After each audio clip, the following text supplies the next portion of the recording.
Hello, I'm Kristy Wallace, and this is Suddenly I See, a podcast which explores the power of a positive mindset, gratitude, and love in changing your life for the better. Join me as I share the mind hacks, rituals, and choices that have helped me survive and thrive in the face of adversity to arrive at a point where suddenly I see what truly matters in this life. Let's get started.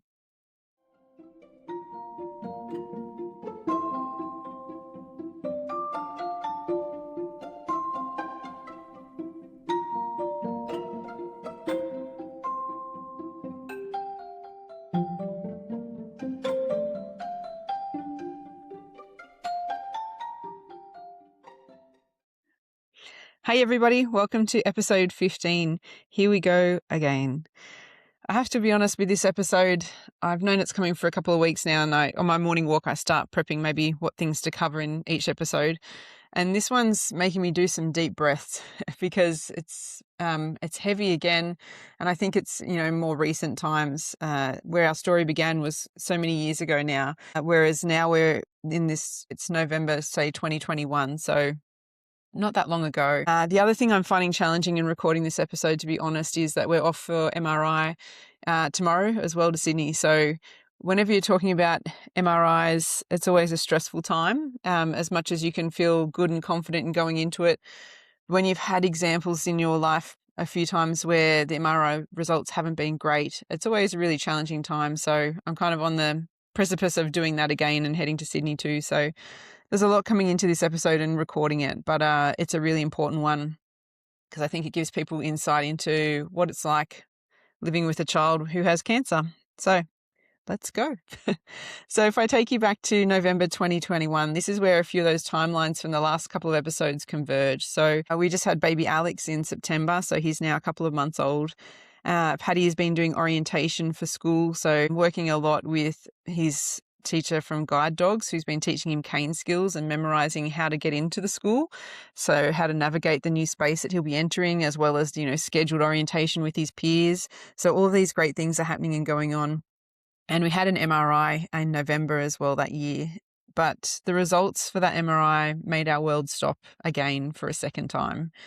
And this time we got results via Zoom. So Fred and I would often sit down with our oncologist on the other side of the laptop and he'd tell us the results, and everything seemed really good. How's Paddy going? We said, oh, he's doing great. He's done all this preparation for kindergarten. We're excited. He's prepped. His health seems really quite good. He's kicking milestones. It's amazing. And he said, oh, good. That's really good. And he said, yeah, the results from the MRI are not good and we've got more growth. And it just was like a boom because we had not expected that at all. Here we were saying how great Paddy's going and, focusing on all these amazing things in his life. So to be dealt that news was just not what we ever wanted to hear. And I think the other reason it shocked us so much too is despite being told back in the day that 2/3 of children with Paddy's tumour would need further treatment throughout their lifetime. And in our heads, we decided that wasn't going to be us. And we were going to be that 1/3 that never needed to go back on treatment because Paddy got dealt a lot of other, rough cards with all of his endocrine issues and things. So we kind of felt like karmically we had paid. And so we were going to be okay. And we were going to be that third that wasn't impacted. And so this news for that reason hit us as even more of a shock because we were not mentally prepared for that at all. And my first instant thought was a sickening in my stomach, like I was going to vomit. And then the instant thought was, we can't do chemo again. We can't do chemo again. Because in hindsight, we could see the trauma that chemo had caused yes, it saved Paddy's life and we're grateful for that, but it ripped our family apart a lot. It did a lot of damage to Audrey having to leave her regularly. We spent so much time in hospitals for that 12 months. And I think, when we started our journey originally, we didn't know what we were in for.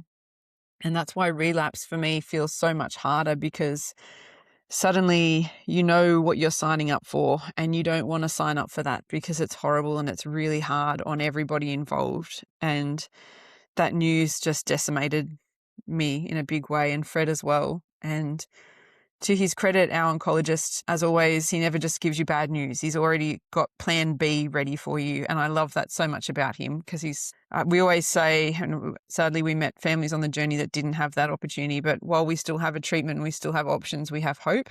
And he always gave us hope in our phone calls when he gave us our MRI results. So he suggested there was a clinical trial happening at the moment called Day 101, and that this trial was having great results with people who had similar types of tumours to Patty, where it was stopping its growth and preventing anything from getting worse. And he was really keen to try and get us on this trial. And we place all of our trust always in Dr. Ziegler. We often joke that he is God to us. We will believe and do what he says, because we've known him for enough years to know his heart and his intentions are in the right place. And he's one of the leading oncologists for pediatrics, especially in the brain tumour area. So whatever he has to say is more information than we can muster as, a farmer and a teacher. So we're willing to back him all the way.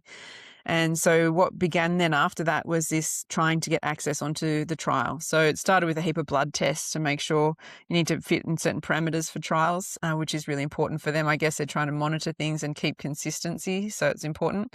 But unfortunately, when we started down that path, Paddy's liver result, for some reason, his reading was high, and we couldn't quite put our finger on why. It could have been linked to his endocrine issues and metabolic issues and things like that as well. So we're trying vitamin E was suggested as something that could perhaps reduce his kind of high fatty liver count that he was currently producing. And also this time it's harvest for us, which is peak season, where Fred works constantly till late in the evening, and usually through all of December and January as well. So we did have a moment, to be able to process and share the news.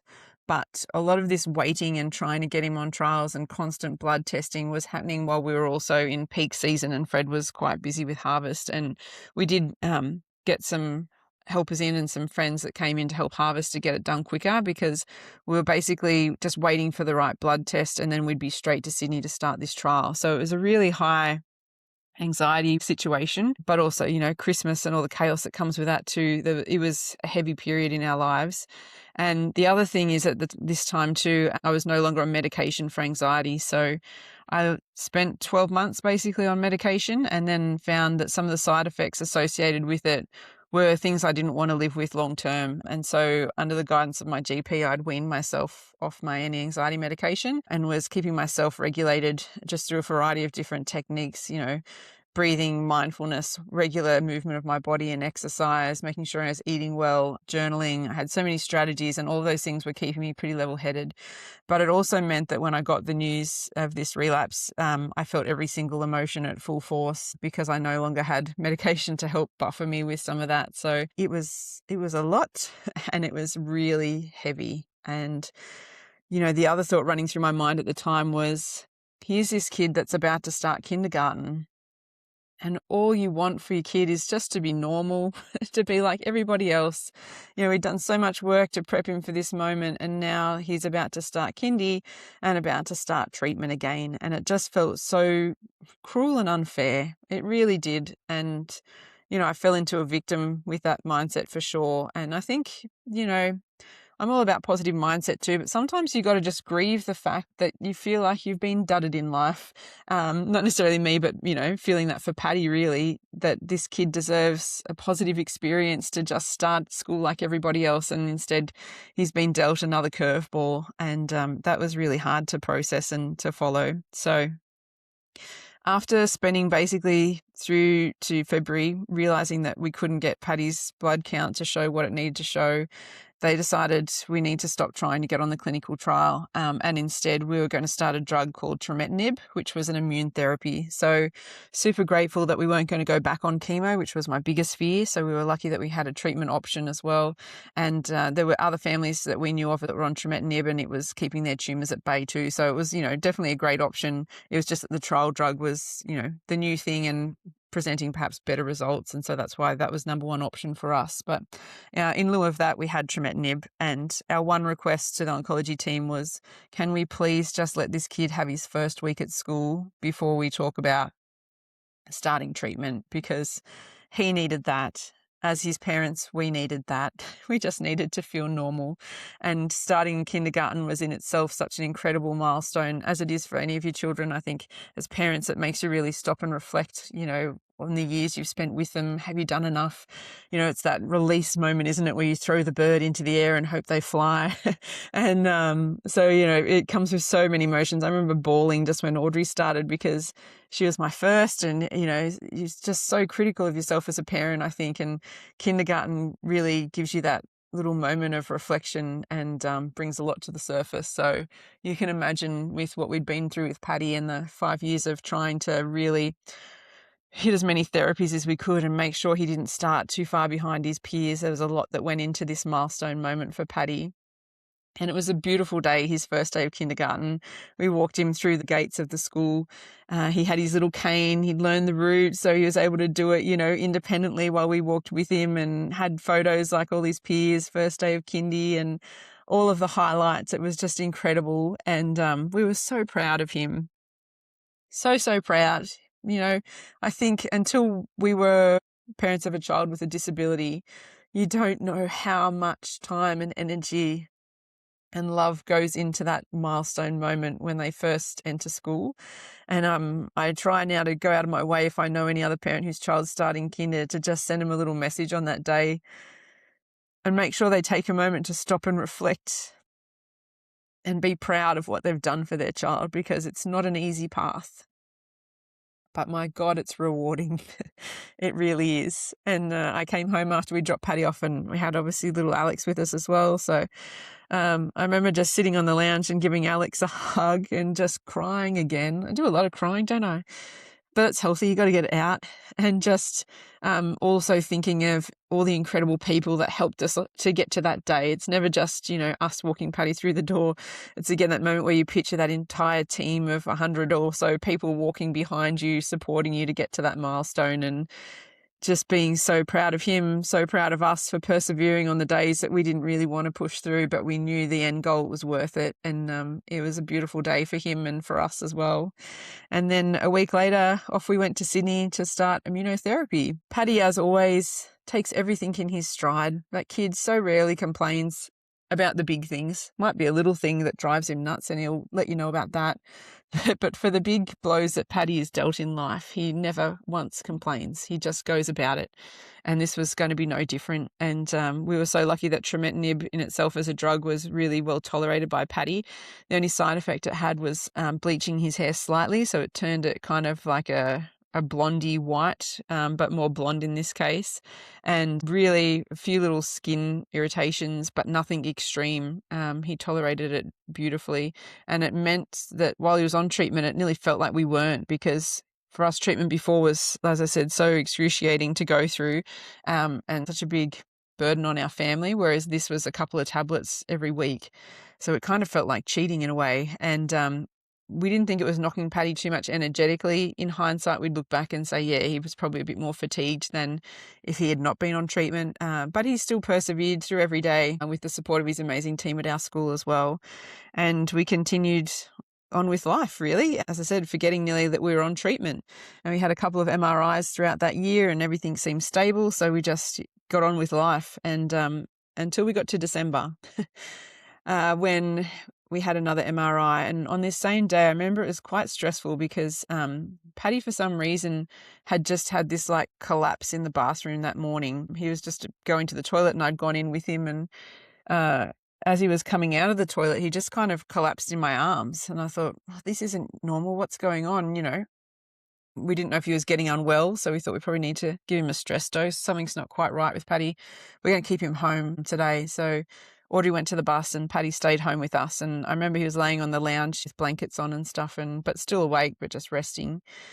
And we had our Zoom call with Dr. Ziegler again.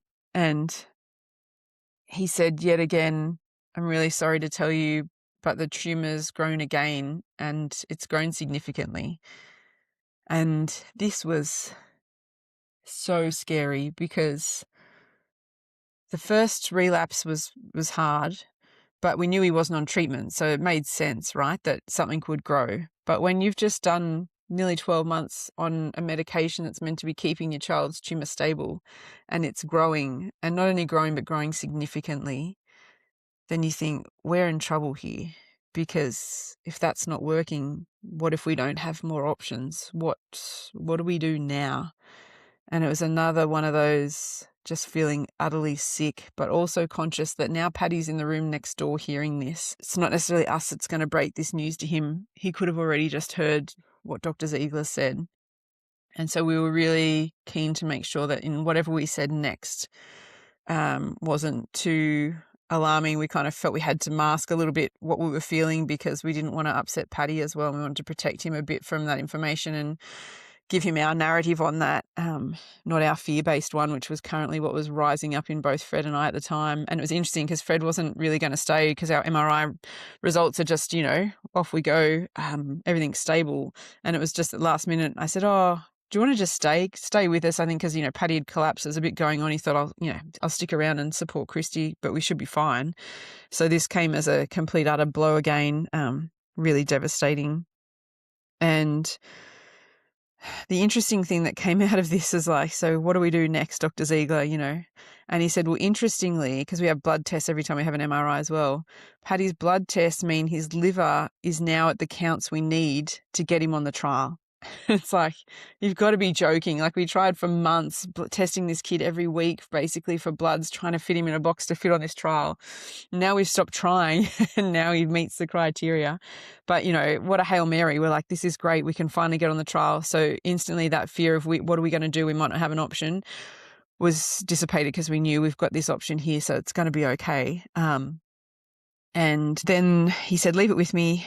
I'll call the trial people. We'll get him on. I think it's closing soon, but we might be able to get him onto it still. So leave it with us. So we then went into processing the news we just heard, telling Paddy, and again, this is where it's really important for us that Paddy understands when his tumour grows, that's not part of him. It's that cheeky tumour and it's not playing the game and it's grown a little bit. So now we need to look at maybe some different medicine to make sure it behaves itself and it stays, where it should so that you can keep being healthy and well and living your best life. And that's basically how we explain it to Paddy to this day. The hardest thing, actually, tangent slightly, but about starting kinder is that kids wanted to know why he was blind. And up until that point, we've always advocated for Paddy and explained his backstory, or it's been adult to adult.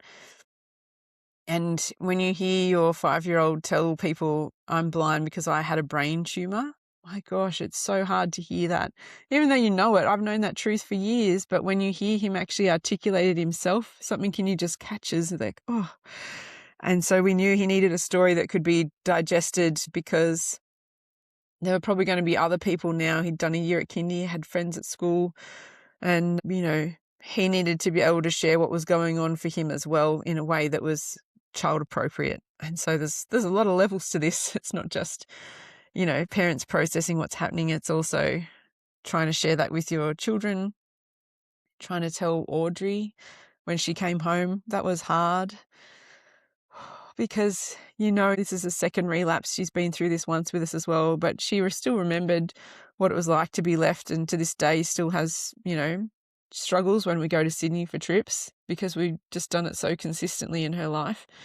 So explaining to her that we've had some bad news and that Paddy's tumour's come back. And we don't really know what that means for us just yet, but we're trying to look at going on some medication to make it better for Paddy. So we'll be okay, but we just don't really know much more than that at this point. And I remember that night as well, we always do, what's your favourite part of the day? And Audrey asked me, so Mum, what's the favourite part of your day? And I genuinely just thought, oh, you've got to be kidding. Like, what do I say to this? Because it felt that day just was one of the worst. It was so heavy and horrible, calling your parents to say Paddy's tumour's come back again. We have so many people. It's beautiful that they support us, but we still need to break it to them. And we know they don't want to hear that news either. So it had been a really heavy day. And I thought I could have just said nothing good today, Audrey, sorry. But I knew that this is the whole point of gratitude, right? This is why I've lived it every other day of the year since Paddy was originally diagnosed. It counts most when the chips are down. And today the chips were well and truly down. And so I said, I'm grateful for some flowers I could pick in the garden. I'm grateful that Dad was here on the phone call with me. I'm grateful that we're all sitting at the table here together having dinner. Because, there were still so many silver linings. And I love that she knew, you could tell in her voice when she asked, it was a bit like, oh, I don't know if I should throw this out there, but we do what's the favourite part of your day every day, so I'll kick it off. And And yeah, it was important that I showed up that day and found something good for myself, but also for everybody at the table, because I think we realized now we'd done this enough times that we had a choice in how we were going to let this impact us. And we still definitely felt it hard. And I remember even weeks later driving to town feeling like I couldn't breathe still. I felt a lot of the time with this relapse like someone was sitting on my chest constantly, and no matter how much I tried to get a deep breath, I just couldn't get to it. And I think that was just genuine heartbreak and fear for Paddy going into this.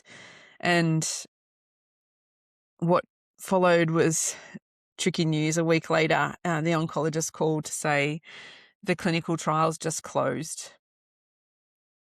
And just when you think you couldn't feel any worse, and the light disappeared again. We had hope in this trial, and now we finally meet the criteria, and now the trial's closed. I think, what are we going to do now? And as always, Dr. Ziegler had an answer, and he said, we're going to make an application for compassionate access to the drug. So it's not yet approved by the TGA, but sometimes there's some loopholes and we can get compassionate access where you're not on the trial. It's not yet, fully accessible to the general public, but we might be able to get some compassionate access. And so again, we place all our hope and faith in Dr. Ziegler and left it with him to see how he would go with that process. And he had a team that writes these beautiful letters explaining why our child needed access to this medication. And again, we're getting closer to Christmas. Mid-December, we got a call back to say, you've been given compassionate access. And we just thought, we're going to be okay. And so the team said, look, we'll be in touch, have Christmas. We'll be in touch in January and we'll work out when to get you up here to get started. It was also, as again, paralleling the year before harvest, and this time Fred was working hard as well. So the harvest was an extended one, went right through till basically school started back in January. So I was home on my own with 3 kids with really heavy heart, high anxiety, waiting for this phone to ring, waiting to find out what's happening, when it's happening. And there was just not really much. Like, I'd send an email and just check any word. No, still no word. Sorry, we're still waiting to find out. And the delay basically came from when the drug would arrive so we could access it. So everyone in their team was working as best they could on this, but things just take time. And when you're in a place though of, like I said, high stress, high pressure, high anxiety, what is a week feels like a really long time, and energetically it burns a lot. It burns a lot. And so then it became time to go back to school, and we still didn't have a date yet when we were going to start this medication. So as our school does, because beautiful Catholic school, they start each staff PD with some kind of spiritual reflection and a focus on our theme for the year. And I arrived slightly late, which is not like me, but it was just chaos getting out the door. And then I'm trying to find, where's the bloody PD? It's usually in this room, but now it's somewhere else. And anyway, by the time I got there, I was flustered because I felt like I'm late. The meeting's kind of started and, drop yourself in it and off we go. And for me, school was always my place of respite, which sounds weird to say your workplace is a place of respite. But when you're parenting 3 children, particularly one with high need disability, it's actually easier to teach other people's kids at school than it is sometimes to live at home with your own. And that sounds really harsh. And I'm thinking about my kids listening to this in years to come thinking, what a bitch. But yeah, parenting your kids and having 3 at home constantly during hot summer is a lot. It is a lot. And so going back to school for me was always like, whew, thank goodness. Like, no one's going to need anything from me for probably an hour straight, and I can have some mental downtime while I'm here. So I walked into our meeting and sat down, and our RE and teacher said, okay, our theme for this year that we're going to focus on is resilience. And in my head, I thought, not bloody resilience. Like, I've done enough of resilience, thanks, over the holidays. Like, I'm pretty much good at that. And she said, we're just going to listen to a song first to, get us in the mood and have a think about what resilience means to you. And she played the song Rise Up by Andra Day, which is a song that I'd used and listened to years ago in relation to Paddy and his treatment journey, because it has this beautiful line in it where it's about constantly rising no matter what the challenge is. For that person, you will continue to rise. And that was something that we always tried to do with Paddy. And so that song for me meant a lot. And I'd listened to it, I don't know how many times, since he was first diagnosed till now. And so on goes the song. I'm like, oh, I don't think I can do this today. I don't think I can listen to this song because it's way too close to home, because here I am having to rise up again, third time, with treatment for this kid. And so I just kept looking at the ceiling, the old trick. If you look up, you can't cry. Look up, look up. So I got to know the roof of the hall at school pretty well for those 3 minutes that the song was playing. I'm like, you're okay, Kristy, you've got this. You survived the song. You're going to be okay. And then it was time to go and find quotes. I had a few different tables with quotes on them. So you walk around and look at all these quotes about resilience. And I'm thinking, oh gosh, this is so hard. And one of the teacher's aides at school came up and because when Paddy relapsed, we did a post on Facebook, which we do all the time because I find it's too hard to carry really heavy news like that around. And then people go, how are you going? How's Paddy? Because everyone asks how Paddy is, which is beautiful. But when Paddy's not great, that means I've got to drop on them some pretty heavy news, like at pickup or in the corridors at work or whatever. And so back when Paddy had initially relapsed, we shared that with everyone in December last year. So this staff member obviously knew what was going on to a degree. And she said, how are you going?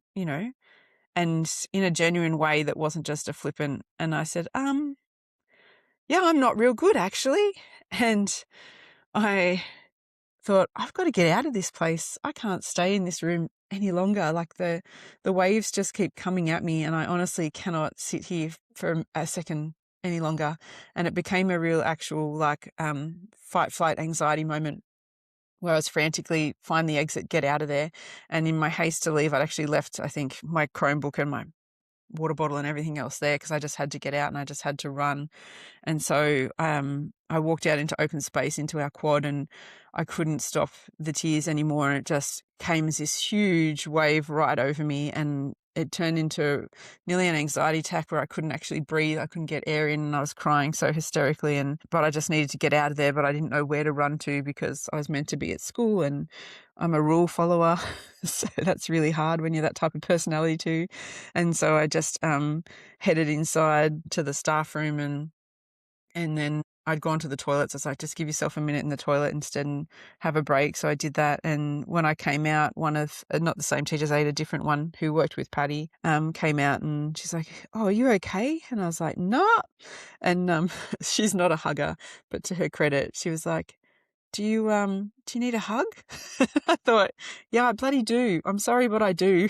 So, in a full hideous state, just gave her a huge hug and cried all over her. And God love her, I still appreciate her doing that because I know it was not in her comfort zone to be that person on that day, but she had such a good heart in the way she went about it too. And I said, sorry, I am so tapped out of resilience at this point. I can't do anything resilience related because I'm just at capacity. And she's like, no, fair enough, And I went up to my office then and thought, I just need to give myself the grace of like an hour and I'll just get some other work done instead. But I can't be in the hall and I can't go back into that. So I sat and I did some other work and calmed myself back down again.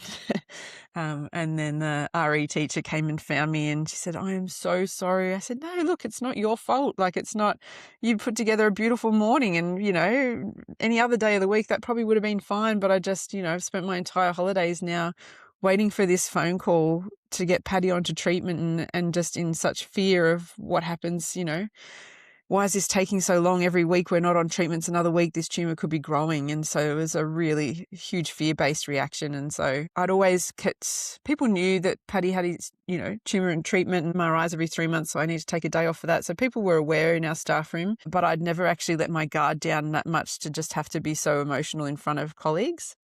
And I must say I absolutely hated it because I've said before in this podcast, I don't enjoy vulnerability. And I think, I've realized nobody does. Everyone hates being vulnerable. It's the worst thing. But as, Brene Brown talks a lot about, there is no courage in life and no bravery without vulnerability. And we've got to just be honest. And what was so beautiful actually about having that breakdown at work and to be fair, probably only a few people knew that happened. Most people had no idea, but you feel like everybody knows. But from that, so many of my colleagues came up and checked in on me, and I think it was good for me to show that I'm not always as brave as I might come across, and that at the heart, there is genuine fear, and I need people to recognize that and just check in occasionally. And so from then on, they always did. MRIs would come up and I'd get these beautiful messages off people saying, hope everything goes well. There would be prayers for Paddy at masses at school when he was going for big scans or celebrating milestones with his treatment. And I think that was the time that I finally let everybody in a way. And like I said, really felt horrible at the time. It really did. But I look back now and I think that's when my mask fell off and I just got to be me for once at school. And I still maintained professionalism in every other way. All the deadlines were met. I taught children without any knowledge that was going on. But my colleagues knew how I was really feeling, and that made a big difference in me being able to show up at school. And if I was having a tough day, say that I was just having a tough day. So it was really important for me. And finally, it was nearly end of February, March before we actually started on day 101 our trial medication. He enjoyed a good month or so back at school, really, before we went to Sydney to start treatment. And this treatment was going to be 6 tablets every Thursday night, and the aim was to stay on it for 2 years. There were such great results around this medication that we were really excited finally just to be able to start it, know that the tumour was potentially not growing because we were finally on treatment again. And with Paddy's first dose of treatment, we hit another curveball where he became unwell the next day and started vomiting. So we kept him home from school, obviously, but we didn't know, is this some kind of virus or bug that we've picked up, or is this him having a really severe reaction to the medication? His first ever hit of this medication. Back when he was on chemo, we had to do a lot of anti-nausea meds because it made him feel quite unwell. And we thought, please, we don't want this journey. It was a really scary start. And it got to the point actually where Paddy was vomiting blood and becoming less and less responsive. So we actually had to give him his injection of hydrocortisone. So this is part of his endocrine issues where if he gets particularly unwell, we give him tablets first, and if they don't work, we actually have to draw up this liquid medication. It's works in a similar way to an adrenaline type thing. If someone's having an anaphylaxis, you need some kind of medication to try and turn it around. Paddy doesn't need it, instantly, but when you can see he's going downhill, it's important that you make sure he gets this intravenous medication instead. So in doing that, you've got to call the ambulance. So again, we're at home. It was a weekend because I remember Audrey was here and I was very conscious of that. And we're on the phone to 000 to call an ambulance for Paddy while I'm putting on gloves and drawing up this syringe to be able to inject him in the thigh and essentially keep him alive, because we don't know what's causing this reaction in him. But he's now vomiting blood and things are getting serious. And so off we went to Wagga Base for a couple of days, to our delight, which is going to sound so weird. Everyone in the house came down with gastro. And we were like, yes, it's not the medication, it's gastro. And it's weird to feel comforted by gastro, but I feel like that's the one and only time in life that we were. So I was in hospital with Paddy and we'd obviously been in touch with the oncology team in Sydney. So we were able to tell them, look, everybody else has gone down. We actually think maybe it's not the medication. And they hadn't seen anyone else respond in that way. So they were pretty sure it probably wasn't going to be the meds. But I think when you're a parent and you're dosing your child with this unknown trial medication, there's a lot of fear in that. And so to find out gastro, great, best case scenario. And poor Fred, though, had to then, when it was time for us to be discharged, he'd come down with it. And so I remember he drove over to pick us up and he was so unwell, but I don't know how it played out. I don't know if it was we were protecting the grandparents and we didn't want them to get it, or whether they were out of town, or I don't know how it happened, but there was no other option but for Fred to come and pick us up. And so he drove over and then we had to delay because Paddy broke out in this weird rash just as we were about to discharge hospital. So poor Fred's sitting on the side of the road trying to keep it all together, just turning white. because we didn't obviously want him to come to the hospital, so he had to just sit in the car park. So we eventually called and said, righto, we're on our way down, come around. So I hopped in and sanitized the steering wheel because interestingly, I was the only person that didn't come down with it. So I didn't want to catch it then, sanitizing the car so I could drive us back home. And, from then on, being on our day 101, or tovorafenib's, its official name now, was actually pretty smooth sailing. The cool side effect that we had from that was, while trametinib had given him kind of a blondie look, this basically bleached all the pigment from Paddy's hair and skin. So his hair went completely white, nearly, like someone that has albinism. Very much mirrored that look. White eyebrows, white hair everywhere on his body, really pale skin. But, in true Paddy style, we just put some gel in that hair and he rocked it. To the point that actually people asked us several times, where do you get Paddy's hair done? Thinking that I'd decided to bleach it for a rock star edge, which still... I don't know if that says something about me or about them. I'm really confused by that one. But no, we don't bleach our kid's hair just so he looks different. That's just what our medication did. So our oncologist actually gave us a great line, which we use quite often when, from then on, he says, you need to tell them that oncology does his hair. So whenever people would ask, who does Paddy's hair? We'd say, our oncologist. And their faces would just drop like, oh shit, I should not have asked that question. Where do I go from here? And we kind of take delight in watching them squirm. But yeah, that was really the main side effect that we had on that medication. And we just felt so lucky that we were able to access the day 101 and the trial, after all of the challenges that we went through to get to that point, we were finally going to be okay. And I remember having a moment when we were backing out of the driveway, and I think I was having, this was before we'd started the treatment, actually having one of these, why is this happening to us? The poor me moment for me and for Paddy and for our family. Why do we have to keep doing this? And it was nearly, you ask it in a way that's like a prayer to God, like why us kind of thing. And this voice just in my head said, because there's still more to learn. And I remember thinking, damn, I thought I'd learn a lot the first time. But you know what? I can make peace with that. And if I see this as an opportunity that we've got to go through to learn more, then I can come to terms with that, actually.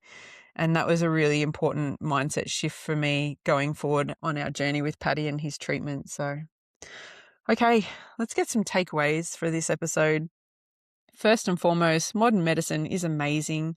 How incredible is science? How incredible are the people that dedicate their life to finding cures for cancer? Clinical trials save lives and they keep families together. Being on immunotherapy was so much nicer and kinder on our family than chemotherapy ever was. And so we were so grateful for that. And I guess, public service announcement, if you want to donate to a cause and make yourself feel good today, pick some kind of cancer research, because that's a really powerful investment for our society. Second takeaway is trying to be vulnerable, be open to being vulnerable. It's okay. Don't beat yourself up. Don't try and keep masking and pushing it down. Sometimes what you're going through is so intense that it's okay that it's going to spill out and it's going to be messy and it's going to go everywhere. I think we spend our lives trying to fit into boxes, and instead we need to just own that life is messy and it's hard and it's sad and it's traumatic. And it's okay sometimes to let that spill out. And then, you do the work and you find a way through it. But don't beat yourself up for vulnerability. It's just a part of our human being. Second takeaway is a mindset one, again, about this idea that something's not happening to me, it's happening for me. While it's a really tough pill to swallow, it's, it's important. There's always something we can learn. I remember even thinking when Paddy was first diagnosed, because I was always of that opinion that, you learn from everything in life. And I remember thinking, oh my gosh, what is there ever to learn from kids, poor, little children with cancer? This is horrific. But, there's always something to learn, whether that's for the patient or the parent. We are better people today because of the challenges that we've supported Paddy through in life. And that was a choice we made, and we've become, I think, can you say that? I've become a better person. That sounds so arrogant, but I've done a lot of work and I've grown a lot. Nothing in life has taught me as much as supporting Paddy through his journey has. And I have grown so much as a person because of it. The final takeaway is a quote that I love, and it's a lady called Amanda Thompson who I happened to meet just last year, and she had this on her Instagram, and I searched it up to see if she got it from somewhere, and I can't find it anywhere, so I'm crediting it to Amanda. This is the quote. It says, "Adversity is a given. How you respond is a choice." How good is that? Like, yep, life's not fair. It's going to throw you some epically horrible and challenging things. And you can sit all day thinking about that and how rough it is and how it's unfair that you've been dealt this card. And, but do you know what? Everyone at some point in their life is going to hit some adversity. And that's why I love that quote. It's a given. We feel like we're special because we've been chosen with this horrible moment in life or this trauma that we've got to live through. But guess what? It's going to hit everyone at some point. What defines us is not what happened to us, but how we respond to it. And I think this is so important. And really, when I think about, that we had more to learn, what was it? I think this is the crux of what it was. Some days you've got to just make peace with what's happened and say, yep, I can't change that. But again, I've got to put on my big girl pants. I've got to trust myself that I've got through these things before so I can do them again. You've got to learn to be vulnerable and trust others and lean on others when you need to. And it's okay to be completely scared and still do it anyway, because forward motion is always the way to go. Staying stuck in your space and dwelling on the poor me is not going to give you a life that you'll look back on and be proud of. But if you can take a moment, gather all the heaviness and walk forward with it anyway, then you'll move out of it eventually. But staying stuck in that place is not going to change your life. So there you go. That's a big episode. It was big for me to get through, and I genuinely hope that it can help some other people by listening. So have a fabulous week, and I will see you next Thursday. Bye. I hope this episode has given you something to reflect on or some tools that you can implement in your own life. If you know someone who could benefit from this episode, please share it with your family or friends. It would mean so much to me. Remember to stay positive, be grateful, and take each step of the journey with kindness and love in your heart. Until next time, bye.